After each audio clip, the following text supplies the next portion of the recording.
Welcome, welcome, welcome. My name is Mikkel Thorpe. This is the Expat Money Show, and today's guest is a speculator, digital asset expert, and he believes in free markets and voluntary interactions between sovereign individuals. This philosophy has made him a global citizen in search of a lifestyle and profit opportunities around the globe. He has traveled to over 70 countries and lived in 6. A normal year sees him passing through about 15 countries, so this sounds like a man after my own heart, that's for sure. Please welcome to the show, Marco Wutzer. Marco, how are you, sir? Very good. Glad to be here, Mikkel. Glad to have you. I'm really excited for this conversation. You know, we've been emailing back and forth over the last month or two trying to put this together. So I'm glad that we get a chance to kind of sit down today and talk. But I suppose before we get going, why don't you talk to us a little bit about your backstory and how did you get into Bitcoin and cryptocurrency and travel and all these fun things that we want to talk about? Yeah, so I'm originally from Germany, as you can probably hear. And so I was basically one of the guys of the first wave who made money on the internet, like in the early 2000s, like 2001-ish. And so back then it was pre-Wi-Fi days, pre-digital nomad term. It was like a brand new thing. And so I realized, oh, now I'm making all this money and I'm completely independent, and it's not looking so good for the future of Germany. Let's get the hell out of here. So in my early 20s, I moved to South America, to Paraguay, and started my international journey.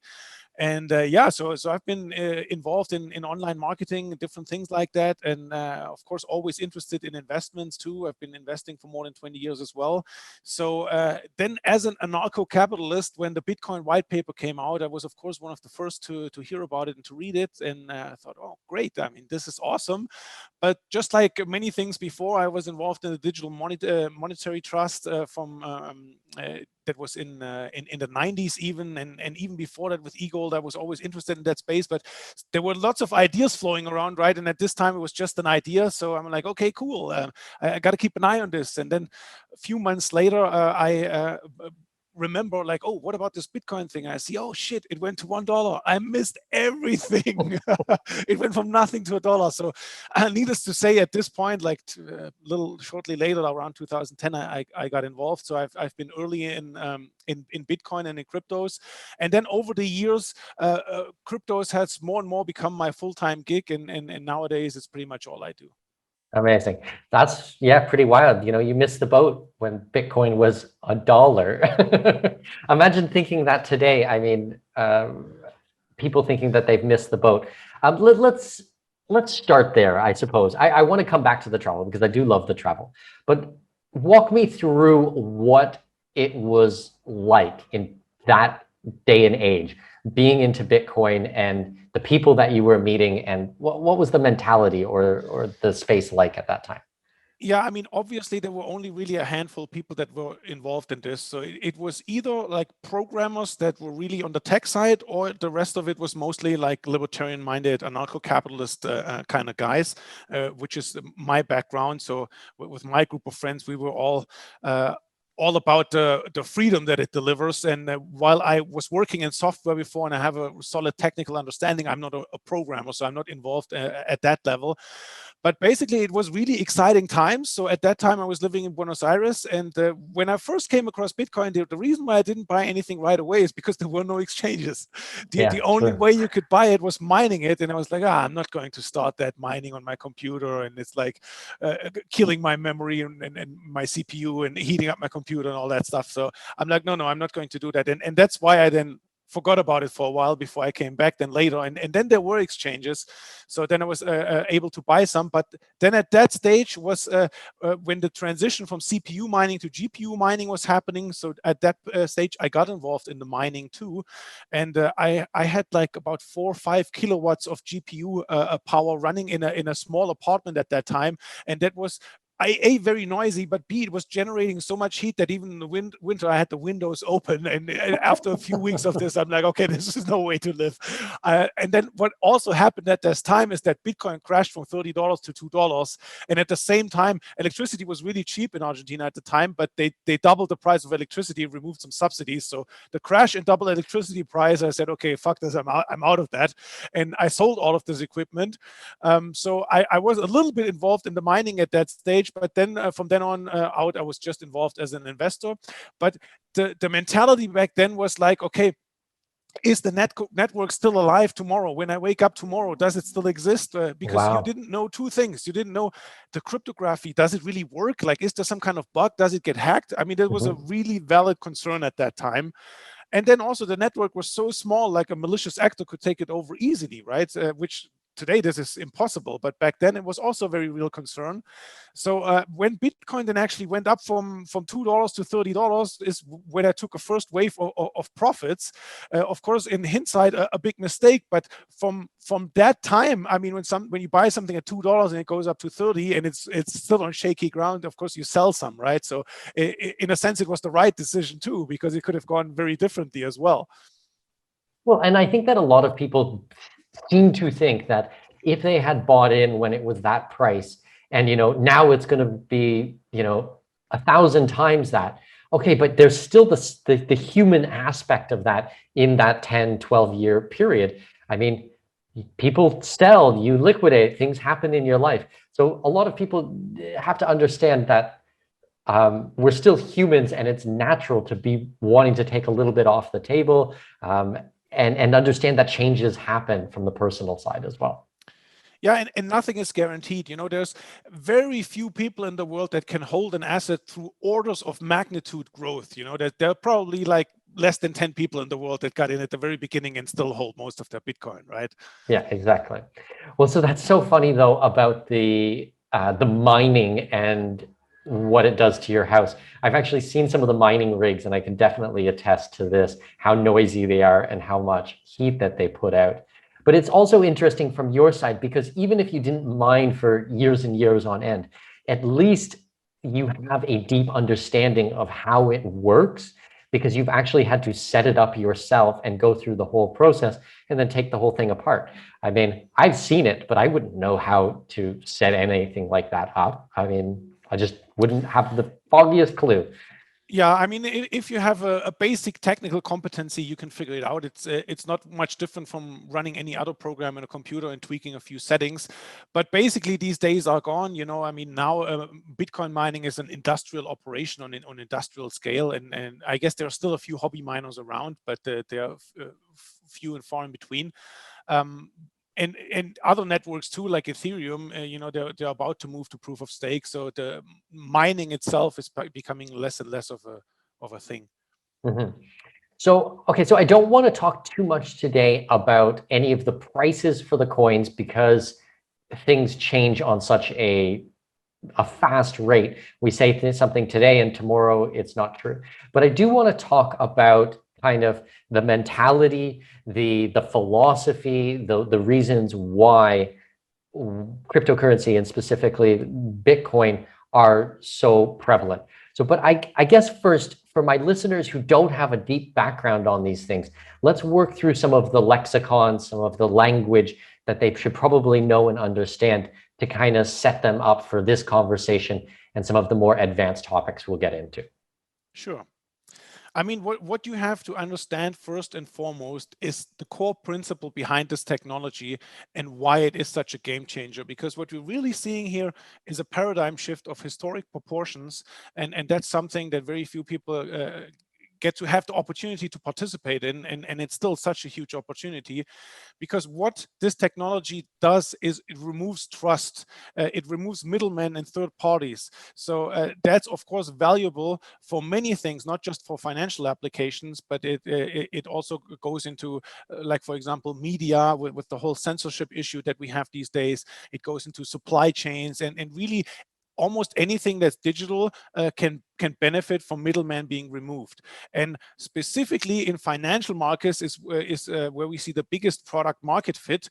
And that's where we're now moving from the legacy financial system to a completely decentralized system, where you no longer have governments, lawyers, banks, brokers, and all these middlemen in the middle. So I can send money to you and nobody can interfere with that. It's instant, it's cheaper too.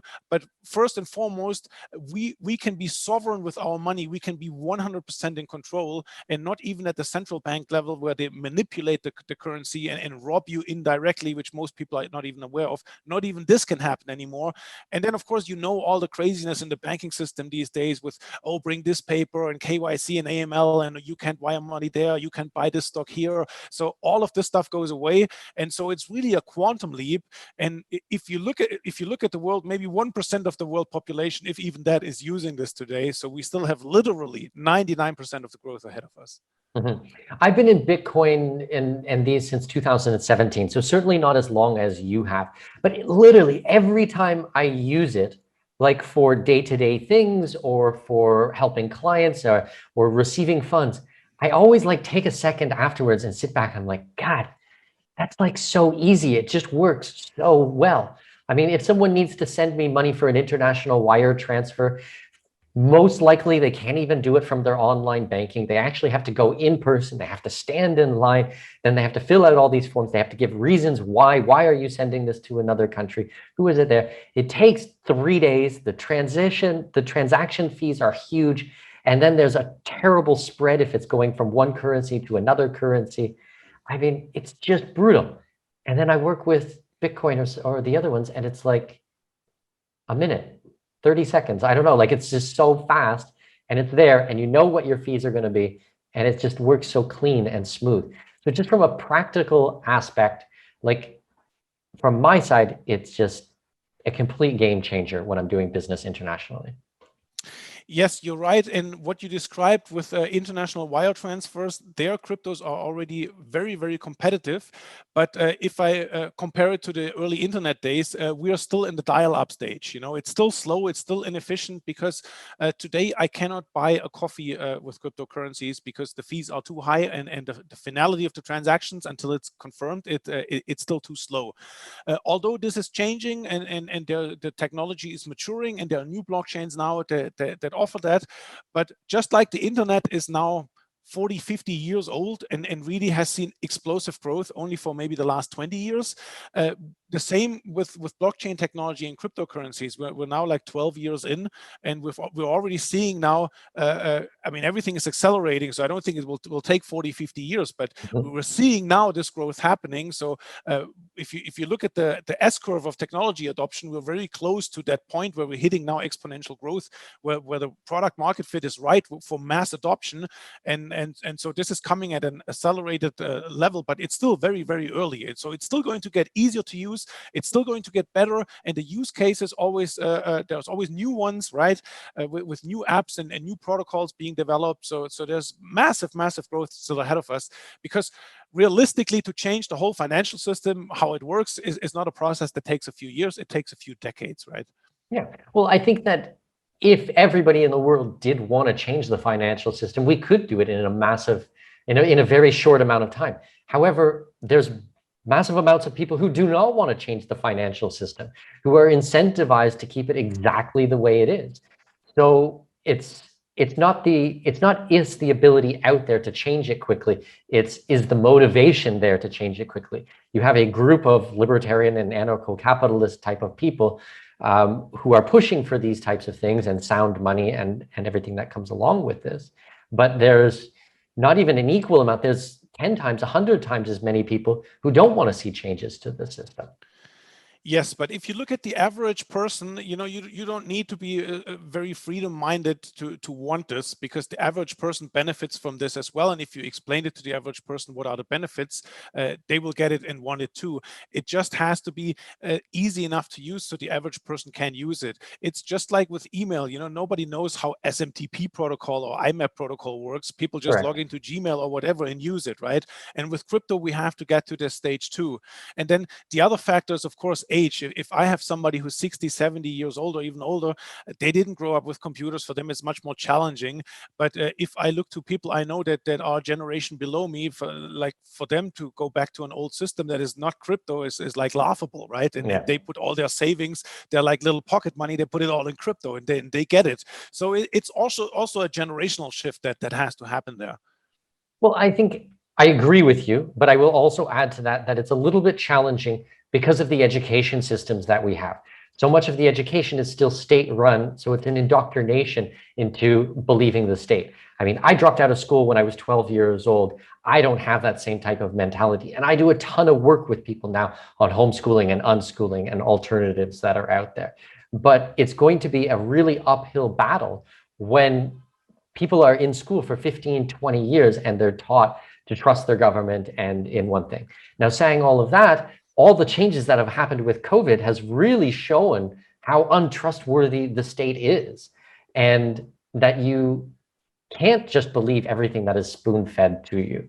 You have to actually take a little bit more personal responsibility. Yeah, I mean, the idea that the state is your friend and your protector is laughable. I mean, governments have killed hundreds of millions of people over the years to be so brainwashed to believe that, which unfortunately the majority are. I mean, you mentioned you dropped out of school. I dropped out of school too. You beat me to it. I think I was 18.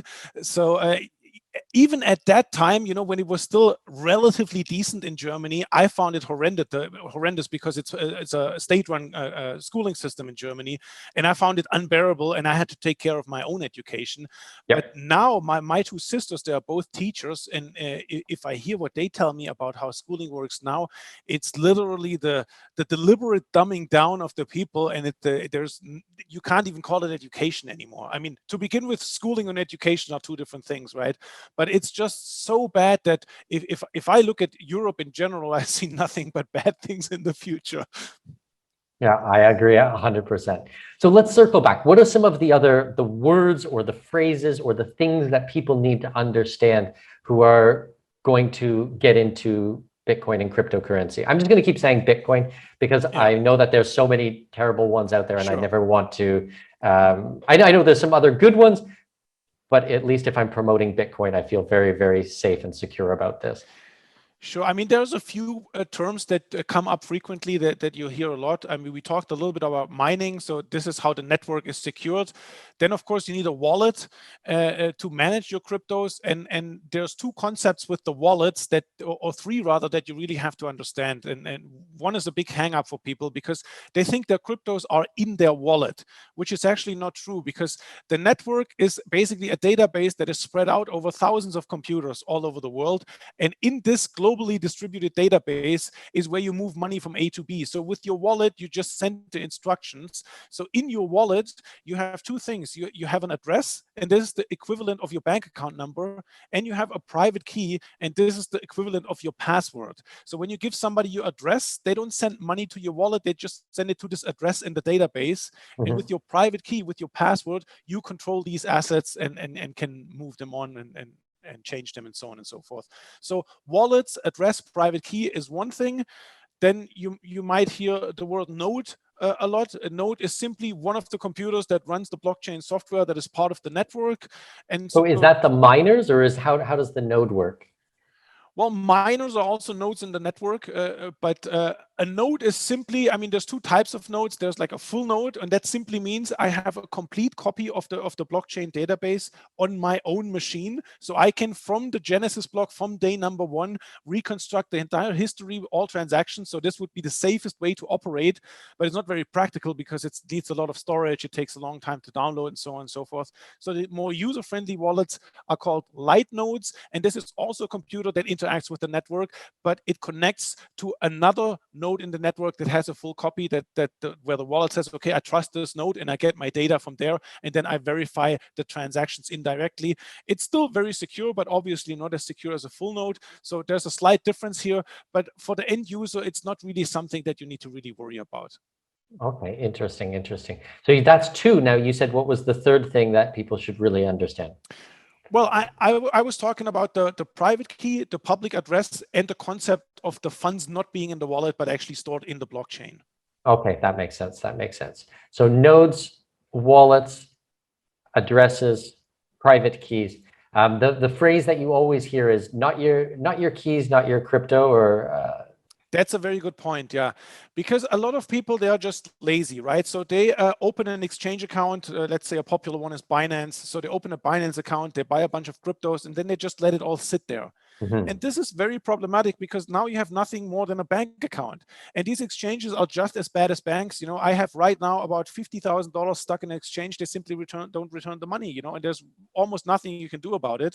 So it's very problematic too. And of course, you also have to submit your paperwork, and then they restrict you and all of that. So one of the core benefits that you get from this whole blockchain ecosystem is that you're sovereign with your data, sovereign with your identity, sovereign with your money. But there's a flip side to that coin, and it also means that you are 100% responsible, and you have to take this responsibility. So that means you have to withdraw the funds from the exchange to your own wallet and learn how to use the wallet, learn how to make a backup. So in case something goes wrong, then you're still protected, and then you are 100% in control. So don't be lazy and leave money leaving around in exchanges. If it's a smaller exchange, it's also very likely that sooner or later it gets hacked and you might lose the funds. So there are many reasons why you should keep control of your funds. But first and foremost, it's your own sovereignty, that you're in control, that you're really truly free with your money. So that you just made a very interesting point there. You said hacked. I want people to understand it, and you can flush this out a lot more than I can. Bitcoin has not been hacked. Exchanges have been hacked. It's not the code of the cryptocurrency or the blockchain that's been the problem. It's the centralized part of it, correct? Exactly right. I mean, with Bitcoin, we now have 12 years of history. So there's something called the Lindy effect, that the longer something is in existence, the more likely it is to continue to be in existence. And Bitcoin, I mean, in May, we had a big dip, so it went down a lot. But before that, we were already at like $1 trillion, right, in valuation. So there's a big honeypot for hackers to interfere with that system and to steal funds. But it has proven to be secure. So it is a very secure system. But all the ancillary stuff, the exchanges, the wallets, then there you have to be careful what you're doing and do it right to prevent security flaws. That makes sense. And I guess this is a good opportunity. So we're going to be discussing in this call today a lot of the philosophy, a lot of the basics of crypto, and hopefully some travel later on. But Marco actually has a program. So if you're listening to this and you're thinking, okay, this is too much stuff just for one interview, you can actually go to expatmoneyshow.com/leap. And he has an amazing course. I've actually looked at the course myself, been through a lot of it, and he breaks down every single little piece of this in detail in easy to understand terms and everything like that. So it's expatmoneyshow.com/leap. Okay, Marco, talk to me a little bit about the wallets then, because my understanding is we got a cold wallet, we got a hot wallet, and we got a paper wallet. Can you flush these out for me a little bit? What do these terms mean? Yeah, I mean, you need a software wallet to actually use the cryptos, right? And a paper wallet is nothing more than basically a printout of your keys, so you have a backup of them. Now, there's another thing called a hardware wallet that you mentioned. This is basically the most secure way to interact with blockchains, because then your private key is not in the software program, but in a special little hardware device that's called a hardware wallet, where it's the safest way, the most protected way to store your key, and where you store it there. So if you want to get deeper into this, then this is definitely something you can look at, but don't be overwhelmed by this, because even the software wallets, if you use it the right way, if you make the backups, it's very safe. It's just if you manage large amounts of cryptos in general, and you want to take an extra step of protection, then it makes sense to have a hardware wallet. Or even if you want to keep it more simple, you can simply have a separate computer. You can buy a cheap laptop, and then you use that just for all your crypto stuff, and you keep it offline, so nobody can mess with it. Because of course, if you use your regular computer where you have all sorts of programs running, there are more security risks. But having a separate device or one of these hardware wallets takes the security up another level. But it's not really required unless you're dealing with really big amounts. Like, you'll find just downloading a software wallet. Like, if you want to get started and just experiment a little bit, one very user-friendly one is called Exodus. So just if you go to exodus.com, they have very good tutorials and videos how it works, and it's very user-friendly if you want to check that out. And I believe Exodus is free to use, free to download, and to use as a wallet, and then they just make a small margin on the transactions. Is that right? not on the transactions itself, but if you want to exchange from one crypto to another, there they charge a small fee, and that's how they finance themselves. But that's actually a really good thing, because fees you pay everywhere, and if you use them, they have the staff and the resources to provide a really excellent customer support. So if you're a newbie and you run into any problems, you can email them and they respond right away. So they have really good support. But using something like Exodus, that's still not a centralized governing body or corporation which has control over your asset, correct? No, because when you download that software, then you generate your own keys. So you have locally on your computer the keys. And that's why it's always important that you have a backup, because computers can die or you can accidentally delete something. So the backups are really the most important thing, because then even if you screw up, still nothing happened. You just have to reinstall everything. And yeah, with Exodus or any of similar wallets like that, if you install it on your computer and generate the keys, then you control the funds and nobody can interfere with it. Amazing. So talk to me a little bit about getting into Bitcoin or cryptocurrency for the very first time. I know that you talked about the exchanges, but are there other ways of getting into this? Can you do peer-to-peer? Is there other types of programs or opportunities for people to become involved in this? Yeah, I mean, there's basically three ways if you want to get started and buy Bitcoin. You can mine it, which I don't recommend anymore, of course. We talked about this. And then the second way is, of course, through the exchanges, which is the most convenient and easiest way to do this. But then if you're like a privacy fanatic and don't want to give your data even to an exchange, there are peer-to-peer platforms where you can find directly a counterparty that wants to sell crypto, and then you can send money to them directly, and then you make an exchange like that. So there's several different platforms that offer that. So that's one way to completely privately buy Bitcoin. The drawback with that is that it's only good for smaller amounts. You know, if you want to exchange a few $100 or $1,000 or something, it's okay. But if you're dealing with bigger amounts, it's not very practical. Well, maybe I shouldn't say this in a recorded session, but I mean, I have lots of friends that have been into Bitcoin, and I've given them large amounts of cash and had them send it to me. These are people that I know and trust, and friends of mine come over for dinner and things like this, so I feel quite comfortable about it. But it is neat that you can do it completely separate, that you don't have to ask permission to do any of these things. And I understand that there might be tax obligations for your government. I'm not talking about any of that type of stuff. I mean, this is not legal or tax advice or anything like that. However, saying that, I mean, there are opportunities out there to do things in a private way. Right. Okay, so I guess that makes a lot of sense. And I suppose what we've been talking about is kind of some of the more beginner stuff. And if people want to continue with how to get into Bitcoin and other cryptocurrencies, if they want to understand more about the process and how to stay safe and everything like that, then they can check out your program, Crypto Quantum Leap. And you guys get a special offer if you go to expatmoneyshow.com/leap, LEAP. But I want to get a little bit deeper, Marco. I want to understand more of the advanced stuff here. I want to talk about the trading and how people can actually speculate if it's not just the buy and hold. So let's dive into some of those types of things. And I guess my first question, and I kind of alluded to this earlier, is there's more than just Bitcoin and Ethereum. Actually, there's tons of different coins. I guess, first of all, like, why and what is out there and what should people be keeping an eye on? Sure. I mean, Bitcoin at this point is basically 12 years old. And even if you look at Ethereum, it was the first platform that took it one step further from Bitcoin and offered basically decentralized computation, where you can run more complex programs, not just transfer funds from A to B, but actually develop applications that are censorship resistant and open to anyone, accessible to anyone.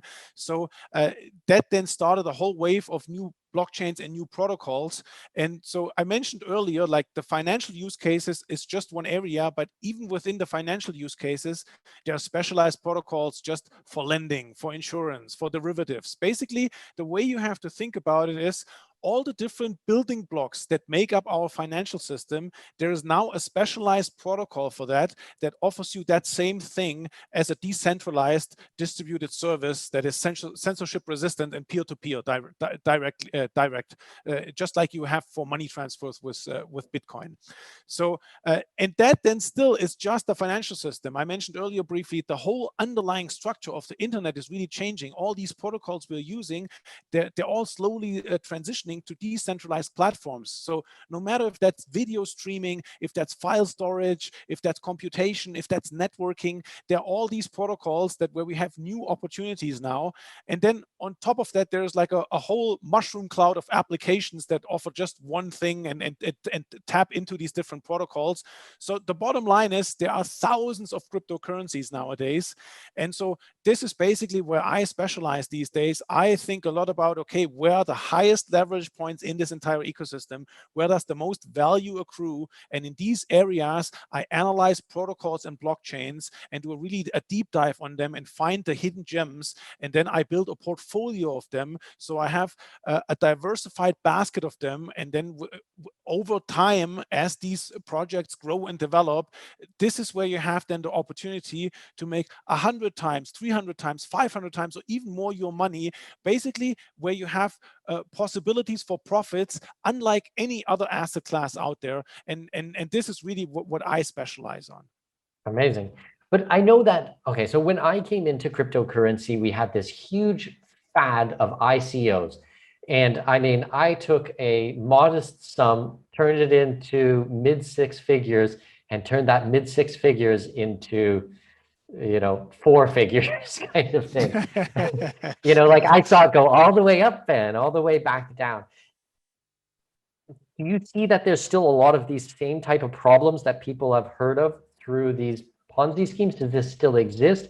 How do people know what is good and what is shit? Yeah, that's a very good question. And there's actually two answers to that.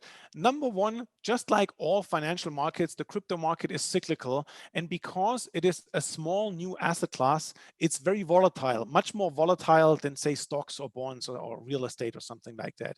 So that volatility cuts both ways. You know, on the way down, we have huge drawdowns, and on the way up in the mania phases, we get to crazy numbers. But that's exactly therein lies the opportunity, right? And so if you approach this like a professional speculator and you act contrarian, and then basically when we're a cyclical low, when the public is not really interested, you look for these gems, the projects that really develop something solid, and then you buy them and you just hold them over years until you get more close to the top of the cycle and hold them. This is how you really make the big money in crypto. And this is the strategy that made me wealthy. And that's the strategy that makes also my subscriber wealthy. So this is something that's proven. I didn't invent this. This is just classic speculation 101, right? So you have to be aware of the cyclical nature of the markets to take advantage of this. This is one thing. Then the other thing you mentioned in the last cycle, where in 2017, we had a big mania, a big bubble, and where was the ICO mania. And so let's just define ICO really quick for the people that don't know what it means. ICO is initial coin offering, and that is basically the crypto equivalent of an IPO, where something goes public, where now it has a coin that you can buy and speculate on. And so 2017, the space was so new still that all of this was the area of the white paper, like basically a great vision, a great concept, a great idea, and we were just being sold an idea for tens of millions or hundreds of millions of dollars. So there was like basically not a lot behind it in a lot of cases. And also, you know, if you get $20 million and like you already made it, like what's the incentive to develop this thing now, right? So we saw the fallout from that. But this time is very, very different, because now we had years of development, and what used to be an idea is now a usable product, or at least very close to a product that is live. And so now more and more we see this crypto flywheel take up speed, because there's more and more utility, more and more value to the end user that is now available. And so now we really get a glimpse. We start to see the benefits of the system, and we start to get to use it, right? So it is much more solid now, And that doesn't mean we're not going to see a crazy mania. So I expect in 2022, we will see the same thing again, just like we had it in 2013 and 2017. But there's already more fundamentals behind it. So the dynamics shift a little bit, but you always have to be aware that the technology changes, the markets themselves change, geopolitics changes, all of that changes. But one thing never changes, and that's human psychology. Yeah. And in financial markets, it's always the oscillation between fear and greed. So that's never going to go away. Well, another big one, and I would love to get your perspective on these, is the Nifties, the NFTs. What is going on in this space? That really looks like this 2017, the new version of ICOs, but maybe I'm completely wrong. Maybe it's not. Yes and no at the same time. So NFT stands for non-fungible token. And basically what that means, it's a unique digital asset. So if you have, say, Bitcoin, every Bitcoin is the same, right? That's one of the properties of money. So it's interchangeable.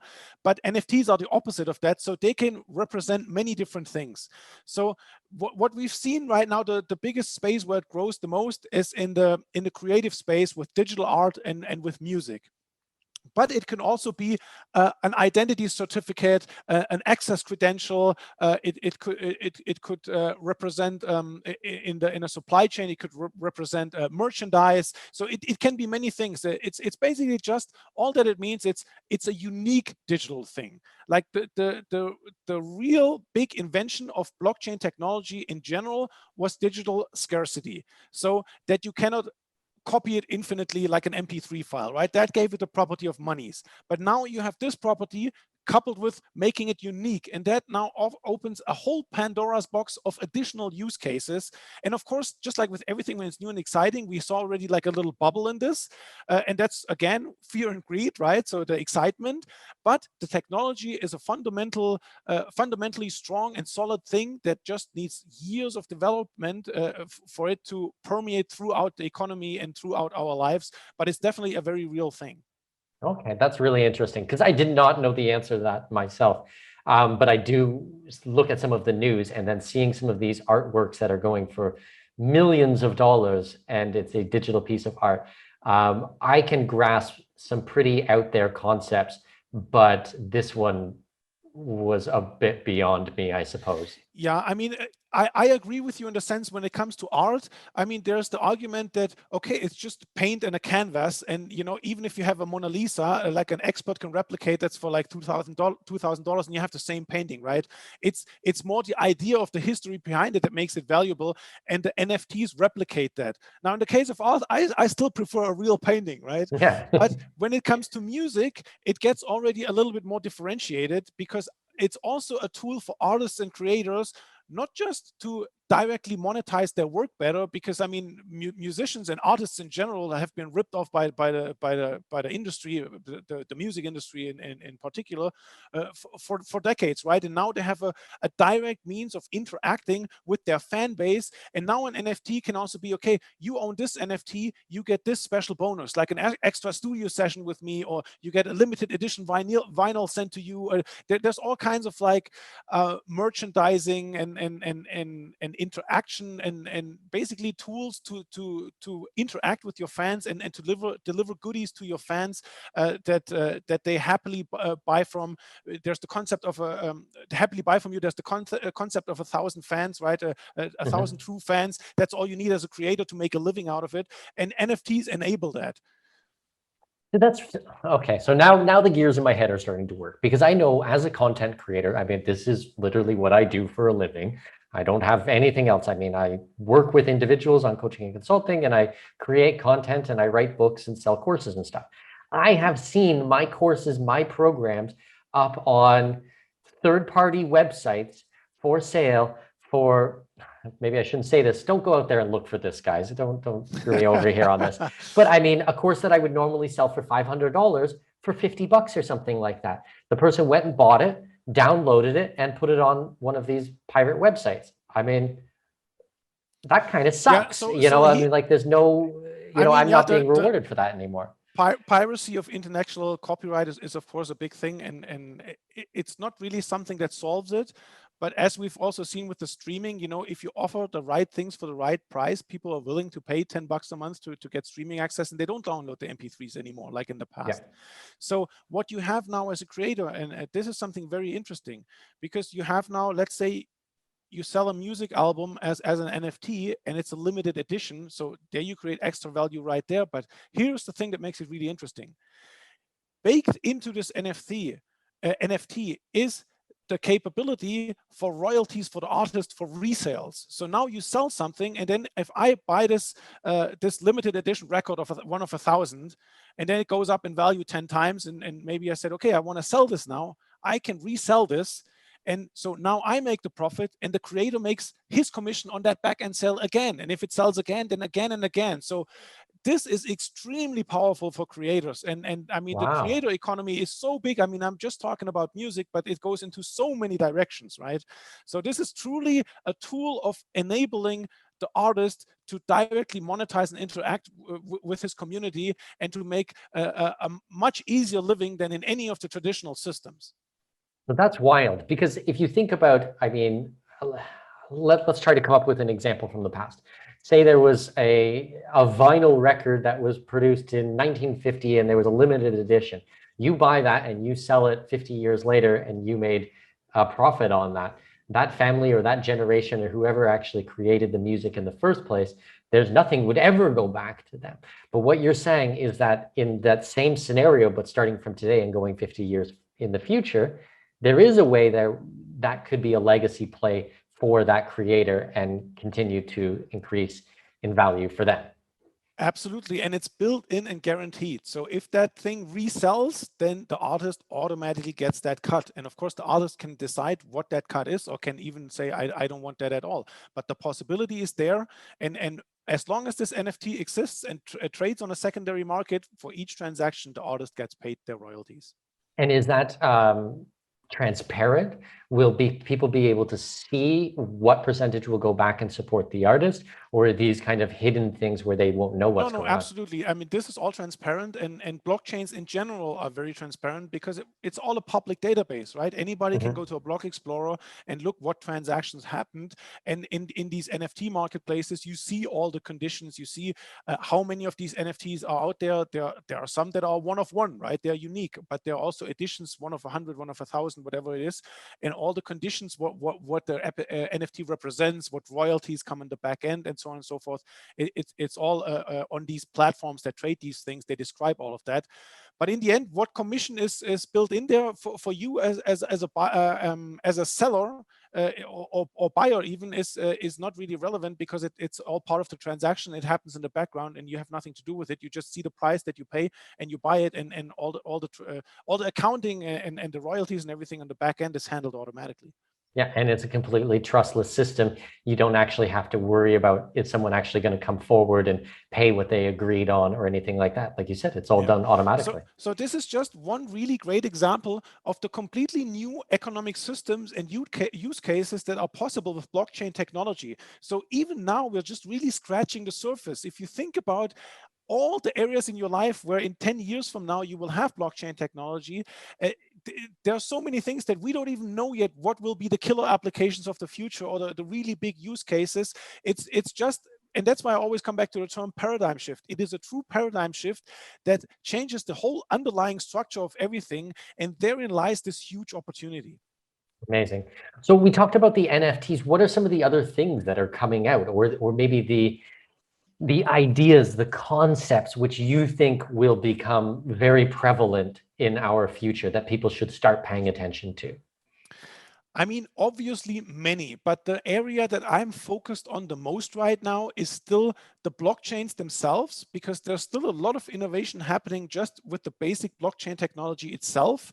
And I mentioned earlier, I see Bitcoin as like the Model T, like you don't use a car from 100 years ago anymore. The cars got better, and it's the same with blockchains, the same with any technology, right? So the dominant platforms of the future are not the platforms that are dominant today. So I look in the future and say, okay, what are the technological breakthroughs that are happening now that I think will grab a hold, and where something grows and will become dominant in the future, and I invest in this now. And then more broadly speaking is the best product market fit in the whole blockchain space right now is in the financial area, specifically in an area that we call DeFi, decentralized finance. So I mentioned earlier that all the different building blocks of the financial system are now represented by protocols. So I look at these protocols and analyze these protocols, and then I look, okay, where are the big winners? Like, what will be the futures trading platform of the future, or what will be the insurance platform of the future, and then I invest in those, because this is where I think the most value accrues over time. Because if you look at, for example, an insurance protocol, the protocol itself is where all the value accrues, because later on, which application it uses and where it's all integrated, like there might be millions of people that use 1,000 different apps that do some kind of financial transaction that has insurance built in, but it's all supplied by this underlying protocol, and all the value accrues to this protocol. And so that's the highest leverage point for, from an investment point of view, where you can place your capital and have the highest possible returns. So this is how I play this market. Okay, so then define protocols for us, because I mean, people are, well, I would imagine that people are thinking just about coins or tokens or these types of things. But what do you mean by protocols then? Yeah, a protocol is basically a specialized blockchain that is specifically tailored to one specific use case. So an example of insurance, you know, it's tailored to just handle the insurance pools and the claims and the whole mechanisms of how insurance work. And or for a futures platform, it would be just to enable the trading of these futures. And so they are more specialized, just like you wouldn't use an email protocol to transfer a file or to browse the web. There are more specific protocols that are basically blockchains in and of themselves. We just commonly call them protocols that enable a specific use case. And these protocols also have economic incentives for the whole system to work, and also for their platform to be secure. And that is always in the form of a token. So that's why you have you can compare it basically to a company that would have shares, and then a shareholder owns a part of this company. But if you have that at a protocol level, let's say with the example of email, let's say there was a token for email, and I am and a part of the let's say for every email, like a fraction of a cent accrues to the protocol, and then the protocol distributes that to the token holders. So imagine getting paid every time somebody sends an email. So with these protocols, like let's say a trading protocol, every time a trade happens, a fee goes to the protocol, and the protocol then distributes that to the token holders. Okay, so without showing too much of my ignorance, is this like Ethereum, where everything is built on the Ethereum network, and these are other networks that are being built, or how does that work? Because that's the main one that I would think of, that many different programs are built on it. Yeah, right now Ethereum is the biggest one, but Ethereum has a lot of problems. I mean, it is the biggest ecosystem. It's the most valuable smart contract blockchain. So it is the 800-pound gorilla right now. But I don't think it will be in the long-term future. And that's exactly why I bet on these other blockchains, because I think they will take up market share over time and will become more dominant over time. And also from an investment perspective, if you have something that's, say, worth now $1 billion and Ethereum is worth, let's say, $300 or $400 billion, for Ethereum to double, you need a lot of capital. But if you have something that is very competitive and very small, for something to go from 1 billion to 2 billion doesn't take a lot. So in terms of purely just making money, it's also easier to get higher returns when you catch these projects when they're earlier in their development cycle. So, but to answer your question more specifically, a lot of these protocols interact with Ethereum, but they also usually interact with other blockchains. And now we're increasingly in a world where the whole ecosystem, just like a brain and the neurons, is more and more interconnected, and value and tokens flow from one place to the next. So that also means capital always flows where it's treated best. So in other words, where I have the fastest transactions, the highest transaction capacity, and the lowest fees is where all the value will slowly shift to. So now I can look at these platforms and see and analyze where is that spot, and then I just go there before other people realize it, right? Okay. It's starting to make a lot more sense, a lot more clear to me. So you would be looking for, and let's use insurance as just as an example. You would be looking for an insurance protocol which could use hundreds, possibly thousands of different types of insurance, but that protocol would run all of these, and you're trying to find the next protocol, which will be that one. Is that right? Exactly. Let's say you have a savings app and you put like a US dollar-based stablecoin in the savings app, and a stablecoin is just like a one-to-one representation of a dollar. So let's say you have like $10 in crypto tokens in there, or let's say $100 or whatever, in order to generate a yield. And in the crypto space, even today, it's easy to make 10, 15%, even just on dollars. So it's another reason why so much money is flowing into the system, because the returns are much better. But to get back to insurance is you have this money in this app, and now this app, in its back end, the way it's programmed, might offer insurance to you automatically on your $100, and then on the back end uses this protocol to insure your $100 deposit. And maybe on their side, the yield they're generating is like, let's say 17%, and the insurance you have to pay is 1%. So then they offer you 12% and make the spread of this. So the bottom line is, there are a lot of protocols that are under development right now or are live already, and a whole ecosystem is building that is basically the future of our financial system. This is what the financial system will look like in 10 years from now. And nobody will use a bank anymore, or very few people, right? Or a broker and all these things. So you will plug into this new decentralized system, and there are huge opportunities by getting involved early and looking at these protocols now and investing in them now before millions and millions of people use them.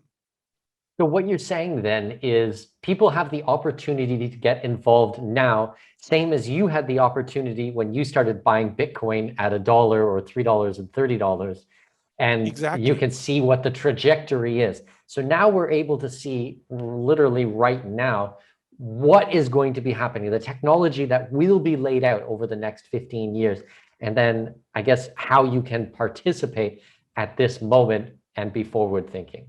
Yeah, and of course, this is what I, in my professional life, specialize on, because I spend all day, every day researching this and dealing with this. So what you ideally do as an investor is you build a diversified portfolio of these projects. So you have really great risk-adjusted returns, because then what happens over time, if you have a portfolio of, say, of 20 of those, then you have a handful of really big winners where your thesis was right, where the market developed in exactly that direction, and where you have incredible gains.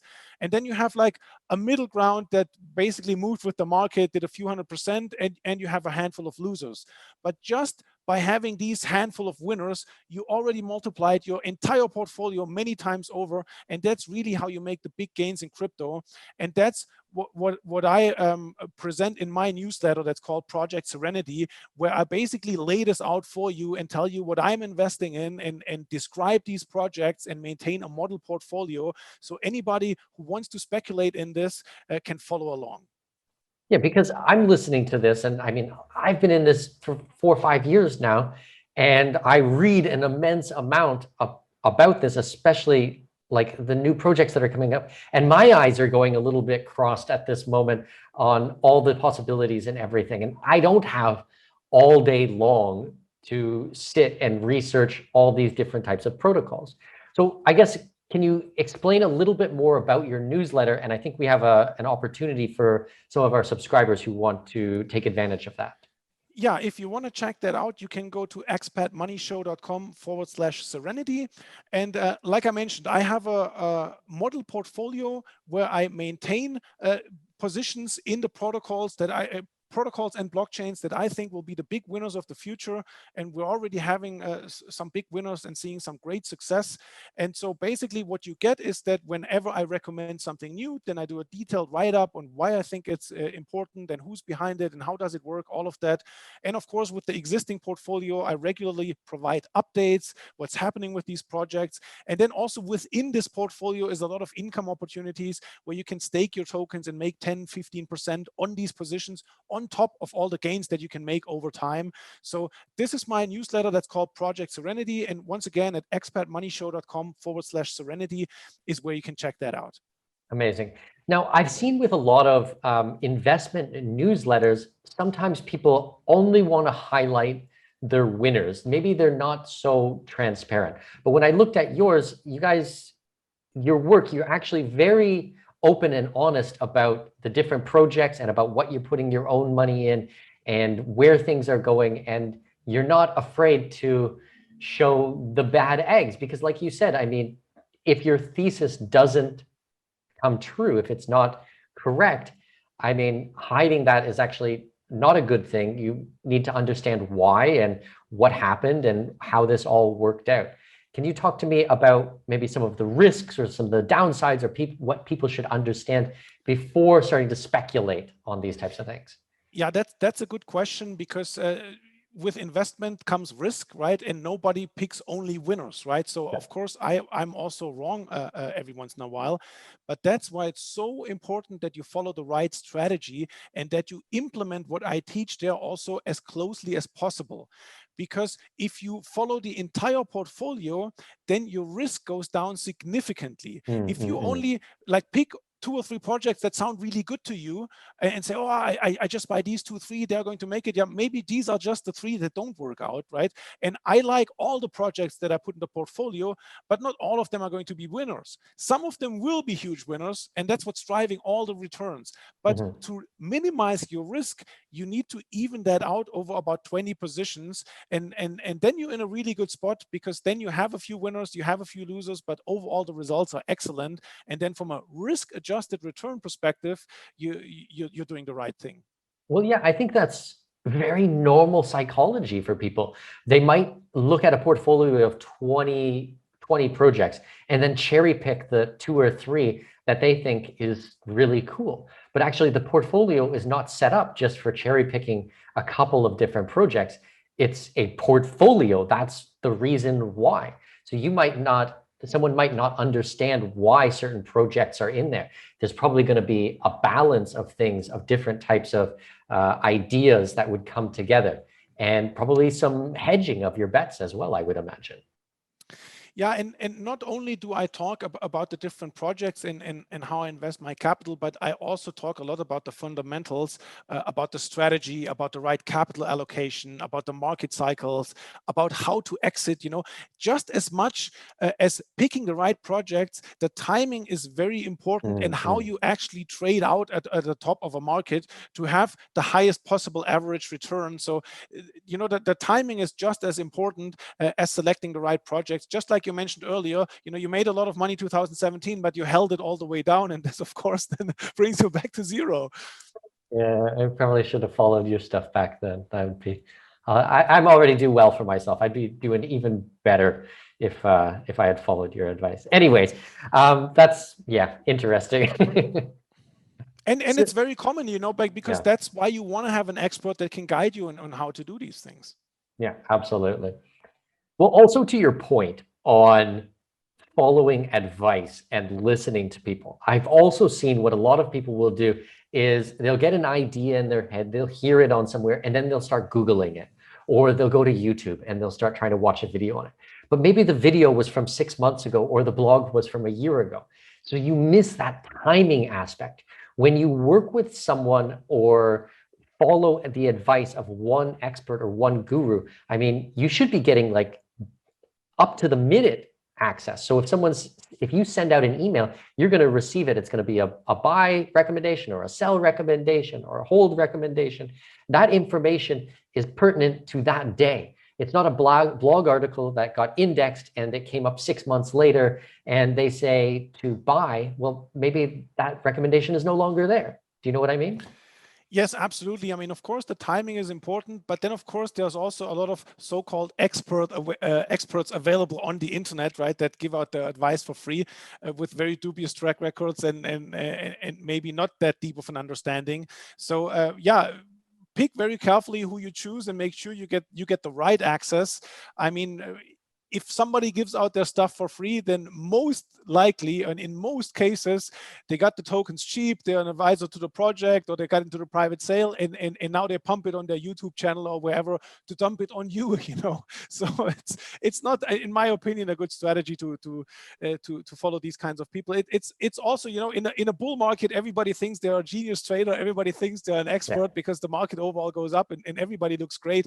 It's only really over the long term where you see who really knows what they're doing. And like I said, I mean, I've been in the space for 12 years. I've been through many cycles and I've made many millions. And crucially, not only for myself, but also for my subscribers. So that more than anything is what you should be looking for.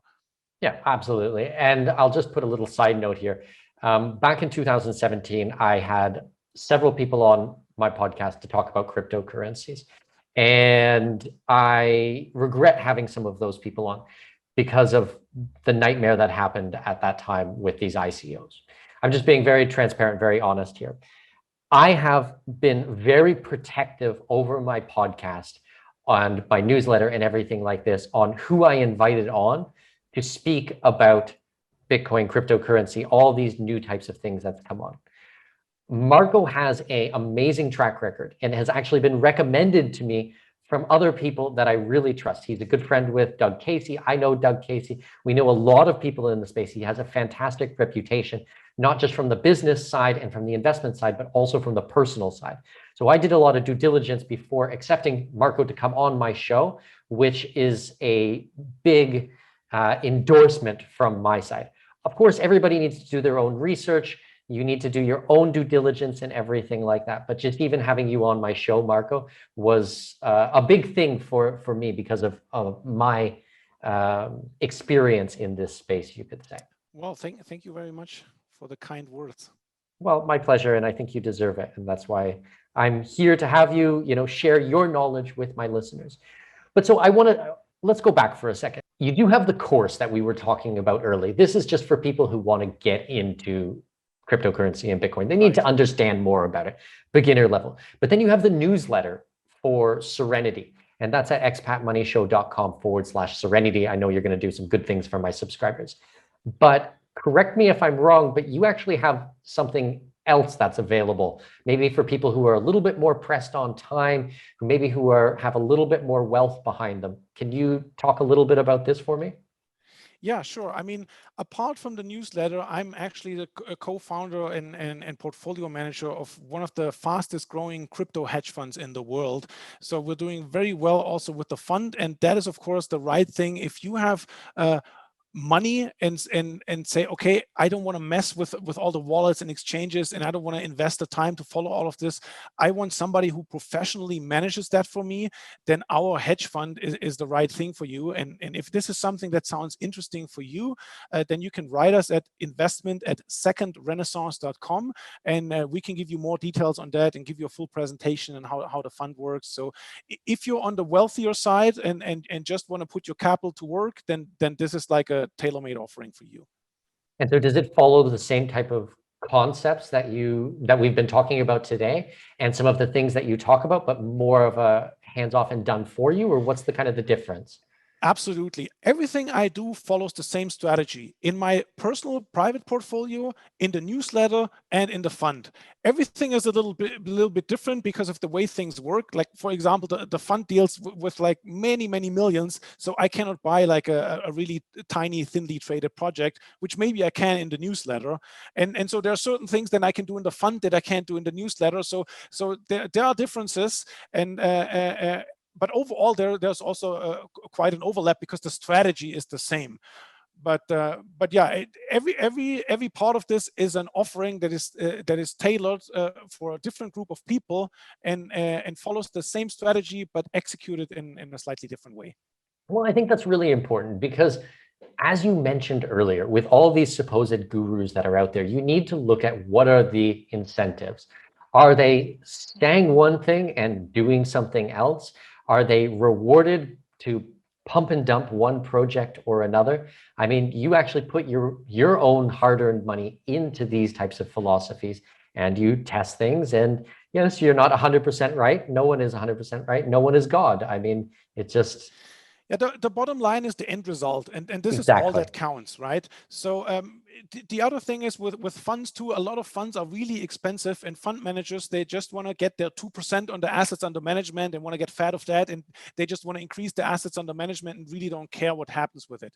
We work exactly the opposite. We have some of the lowest fees in the industry because our management fees are really low, just really to cover our costs. So I don't make anything for all the years that I operate the fund, and I'm also not charging a fee every year on the performance because I want the capital of our investors to grow and grow as much as possible until we get to the end of the cycle. And then when we liquidate everything for huge profits, then I take my payment. I think that's a fair deal in how a fund should work. Okay, so that's interesting. So you really are incentivized to make the fund worth as much as possible because that's how you're going to be paid, opposed to just, Absolutely. Yeah. I think that a lot of the funds in traditional finance is how many times do you buy and sell something? How many transaction fees can they have? I know with BlackRock, that is their business model. Back and forth, back and forth, back and forth, 1,000 different times. And then they rack up all of this type of extra Yeah, I fees on mean, that. if you know what you're doing and if you have confidence in the end result, then why not align incentives? It just makes sense for everybody, and it also makes it a much easier process to trust from an investor perspective. If I have somebody that gets fed off their fees, no matter the performance, yeah, the performance is probably not that great. But if I have somebody that only gets paid if I get paid, it makes perfect sense, right? Yeah. Well, I think as a libertarian for myself, understanding people's motivation is so important. If you know how they're being paid, if you know how they're being rewarded, then you can make an honest judgment if you want to participate or not. I mean, this is free market. I mean, it's the lack of transparency, I think, that causes so many of the problems that we have. And that's why I'm such a big fan of all the blockchain technology, which is going forwards. So we can understand and then make decisions as an adult if we want to participate or not participate. Absolutely. Yeah, couldn't agree more. Well, Marco, thank you so much for your time today. I really appreciate it. I have learned a lot, especially about the NFTs and about the protocols and different things like this. I've got some reading to do. Maybe give everybody these links again, and then if they want to get a hold of you, if they have questions for you, where can we send them? Sure. So if you're brand new to the whole crypto space and you want to get involved, and you should get involved because it is the future, and sooner or later you will have to deal with it. And the earlier you do it, the better, because the more you can benefit on a personal level from using all these tools and benefiting from all the value that you get there. But also, of course, from an investment perspective, the earlier you get involved, the more money you can make. So if you're brand new, I recommend you check out my video course that goes over all the basic concepts and teaches you exactly step by step how to get started. And you find that at expatmoneyshow.com/leap. And if you maybe know already a little bit about cryptos, maybe you already own some Bitcoin or Ethereum, but you want to get better returns and you want to really speculate on a professional level and really swing for the fences with this in a smart way with a well thought out strategy, then I recommend you check out my newsletter, which is called Project Serenity. And that you find at expatmoneyshow.com/serenity.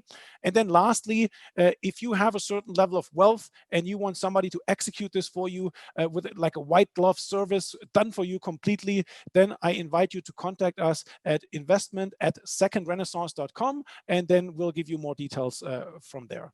So, Mikkel, thank you very much. It's been a pleasure to be on your show, and we didn't even get to talk about travel and all the whole international aspect of things. I'll tell you what, let's get you back on the show next year and go deep into travel, because like I said in the intro, you've traveled a ton. You've been out there in the world exploring. I want to have an episode just to get into those types of things. So I promise we'll do that in the future. Okay. Sounds good. Marco, thank you so much for your time, and I will talk to you soon, sir. My pleasure.